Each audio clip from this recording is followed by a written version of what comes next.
زعلان إني باخبّط لك على الشاشة؟ طب تعالَ وأنا أقول لك على قمة التخبيط.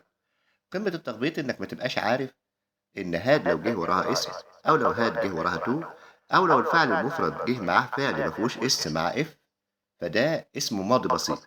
يبقى يا باشا خلّيك عارف if لو جه معاها had وراها اسم، أو had وراها to، أو فاعل مفرد معاه فعل ما فيش في آخره حرف الإس، ده اسمه ماضي بسيط. وفي الحالة دي الناحية التانية لازم تكون وضوء المصدر. خلّي المثال ده في دماغك كده: if he hit his friend he would be punished. if he hit بقى اسمها إيه؟ اسمها ماضي بسيط. ليه؟ لإن hit مش محطوط لها اس في الآخر.